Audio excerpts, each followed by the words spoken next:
이제는 윤석열 정부가 안보와 관련해서 특히 남북 관계와 관련해서 이제는 국민들이 알 권리를 제대로 살펴서 국민들께 공개를 해야 되겠다, 이렇게 작심을 하고 있습니다. 그래서 국민의힘은 비록 서해 공무원 피살 사건뿐만이 아니라 남북에 연결되어 있는 사건들을 하나하나 짚어 나가겠다는 식으로 규모를 확산을 하고 있습니다. 문재인 정부 시절 발생한 다른 안보 의혹 사건으로 전선을 넓히겠다, 이제 이런 겁니다. 그러니까 서해 공무원 피살 사건뿐만이 아니라 2019년에 발생한 탈북 어민 강제 북송 사건도 진상 규명에 나서겠다. 여러분 기억을 도와드리기 위해서 2019년에 있었던 그 사건 간략하게 말씀을 드리겠습니다. 북한 어선이 있었는데요. 선장이 아주 안 좋은 사람이었던 것 같습니다. 가혹행위를 늘, 구타를 말하는 거죠. 가혹행위라는 것. 어디 선실에 가둔다든지 때린다든지 이런 걸 말합니다. 그래서 그걸 참다 못한 선원 3명이 반란을 일으킵니다. 선상반란이라고 하는 거죠. 선상반란이 제압되면은 이 징계가 거의 사형에 가까운 그런 중징계를 받을 수도 있는 겁니다. 그래서 이 어부 셋이서 그 선장을 포함해서 거기 단순 노동자로 있었던 사람 총 16명을 죽이고 그리고 남쪽으로 넘어옵니다. 그게 이제 2019년에 있었던 탈북 어민 사건입니다.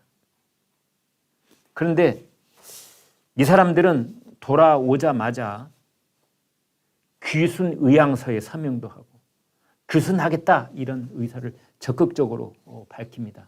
그런데 문재인 정부가 이 선원들은 국민의 생명과 안전을 위협할 수 있는 흉악범이고 이들의 귀순 의사의 진정성이 없다, 이러면서 탈북한 지 닷새 만에 눈에다가 이렇게 안대를 가려가지고 앞을 못 보게 깜깜하게 가려가지고 판문점을 통해서 강제로 북송했던 사건입니다.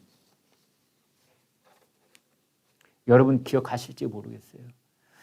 대개 어떤 북한 주민이 어찌어찌한 이유로 대한민국 영토에 있는데 그 사람을 본인이 난 돌아가겠어요 했을 때 북한으로 넘겨줄 때는 대한적십자사가 호송을 해서 넘겨줍니다. 그러면 북한 조선 적십자사가 와가지고 그 사람들을 인계해 갑니다. 그런데 이 어부들은 누가 호송을 했느냐? 경찰 특공대.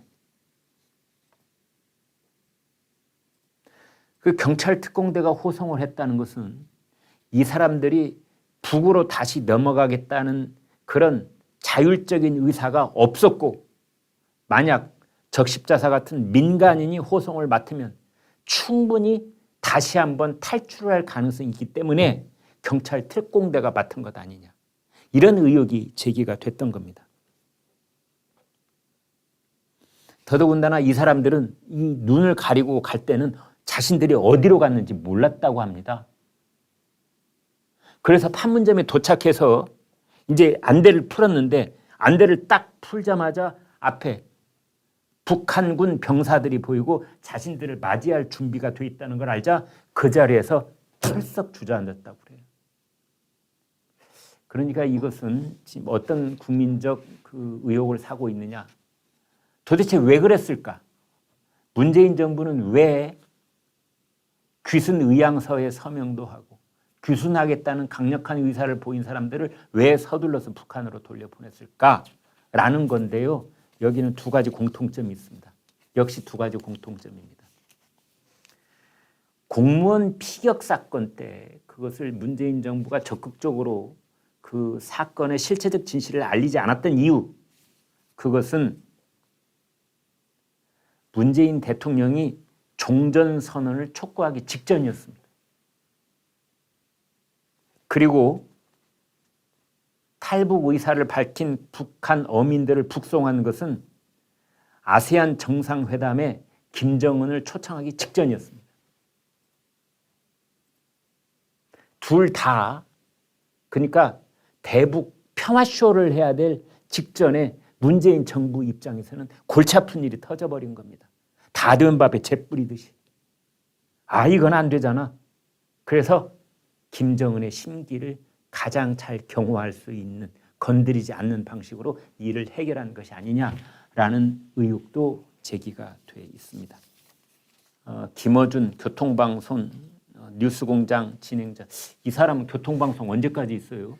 곧 나가게 될 거라고 그러는데 아직도 방송을 하고 있는데, 북한 피살 공무원 월북 뒤집기를 문재인 대통령을 포토라인에 세우기 위한 프로젝트다, 뭐 이렇게 얘기를 했습니다. 또 하나는 이 피살된 해수부 공무원 김대준 씨, 2020년 10월 22일 간담회 당시에 이대준 씨의 월북 이유 중에 하나로 정신적 공황 상태다 이런 걸 했지만, 정작 이 전문가에게 이대준 씨의 심리 감정을 의뢰한 시점은 언론 공표 다음 날인 10월 23일로 나타났다. 순서가 뒤바뀐 것이다. 이런 보도가 나오고 있습니다. 앞뒤가 뒤바뀌는 거죠. 뒤죽박죽입니다. 그러니까 결론을 내놓고 거기에 꿰맞추는 거죠.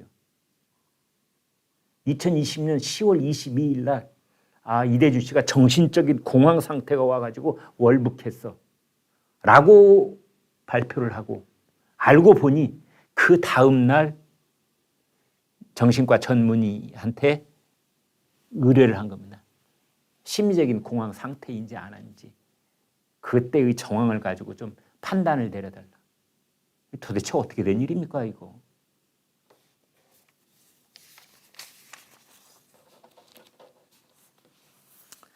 이대준 씨의 배우자 권모 씨 이런 말을 했네요. 이대준 씨의 부인 되는 사람입니다. 더불어민주당 의원들을 향해서 사고가 처음 났을 때부터 대한민국 국민이 아닌 북한 편에 서 있다는 느낌을 받았다. 민주당 사람들은 북한 편에 서 있었다. 양심도 없는 사람들이다. 문재인 정부에 대해서는 세월호 조사를 9번이나 진행하는 동안 남편에 대한 수사는 제대로 단 한 번도 하지 않았다.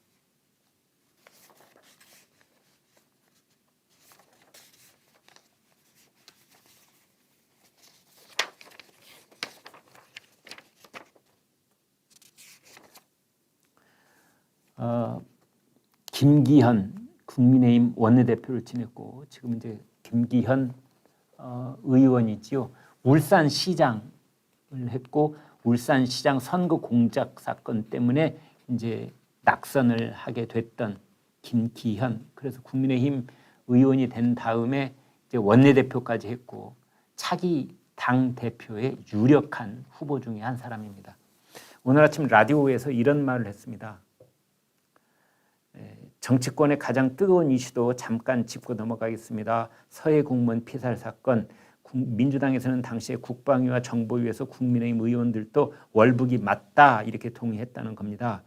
당시에 군 첩보가 월북 판단을 내릴 정도가 됐다는 것이고, 못 믿겠으면 그 국회 비공개 회의록을 열어보자 이런 주장을 하고 있는데 어떻게 생각을 하느냐. 그러자 김기현 의원이 이렇게 말합니다. 뭐 비공개 회의록이나 뭐나 뭐 열어보면 되겠지요. 그게 뭐 문제될 게 뭐가 있겠습니까? 열어보면 되고요. 김기현 의원이 이렇게 말합니다. 국회의 비공개 회의록을 열어보면 되는 것이 아니라 문재인 대통령이 보관하고 지금 그 기록물로 가져가 버린 대통령 기록물도 뒤져봐야 됩니다.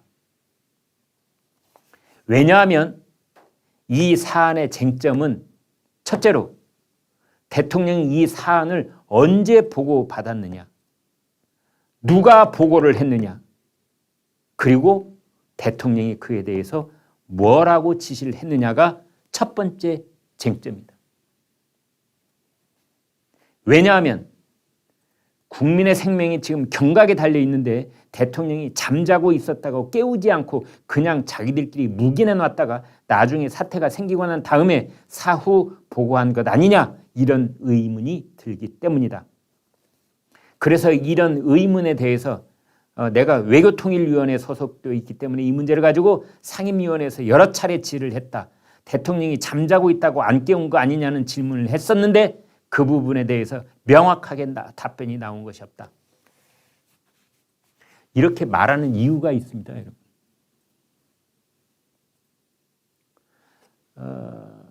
어선에 의해서 처음에는 발견이 됐는데요. 북한 어선에 의해서. 그런 쪽에 무선을 주고받는, 그러니까 극도로 민감한 군사정보가 아닌 것은 대개 우리 군 당국이 감청을 할 수가 있습니다. 평소에는 별 의미 없는 그런 내용들이기 때문에 다 버리는데 그날따라 2020년 9월 22일 오후 3시 30분 그 감청 정보에 따르면 북한군이 실종됐던 우리 해수부 공무원 이대준 씨를 발견했다라는 무전통신이 오고 가는 것을 알게 되는 겁니다. 오후 3시 30분. 그리고 오후 6시 36분. 오후 6시 36분. 국방부가 그것과 관련된 첩보, 그러니까 국민들께 알려진 것보다는 훨씬 소상한 내용이 되겠죠. 그걸 청와대에 보고를 합니다. 오후 6시 36분. 자, 이때부터가 진짜 문제인데요. 북한에서 우리 실종된 해수부 공무원입니다. 를 발견됐다는 오후 3시 반쯤부터 이미 대통령한테 보고됐을 수는 있다고 저는 봅니다. 어느 시점부터 따지느냐인데요. 자, 그거는 그냥 일단 놔두고 오후 6시 36분에 국방부가 청와대에 보고를 했다고 하니 우리 실종됐던 해수부 공무원이 북한에서 발견돼 가지고 지금 배로 인양되지 못하고 바닷속에 잠겨 있다는 식으로 얘기를 했겠지요. 그로부터 딱 3시간 뒤인 3시간 4분 뒤인 오후 9시 40분 이제 어둑어둑해져 깜깜해진 때죠. 그때 북한군이 사격을 해서 우리 공무원을 거의 벌집을 맞는다시피 한 겁니다. 그래서 지금 국민의힘에서는 문재인의 3시간을 얘기하는 겁니다. 문재인의 3시간. 정확하게는 오후 6시 36분부터 그날 밤 9시 40분까지 3시간 4분 동안 문재인은 뭘 했느냐 이겁니다. 무엇을 보고받았느냐, 누가 보고를 했느냐, 안보실장이냐, 누구냐, 그 보고를 받은 문재인 대통령의 반응, 지시는 뭐였느냐 이겁니다. 이걸 밝혀라. 그것은 국회 비공개 회의록에 있는 것이 아니라 청와대에 있었고 지금 대통령 기록물에 봉인돼 있는 것이다. 이걸 밝혀라. 그런 사항이 되겠습니다.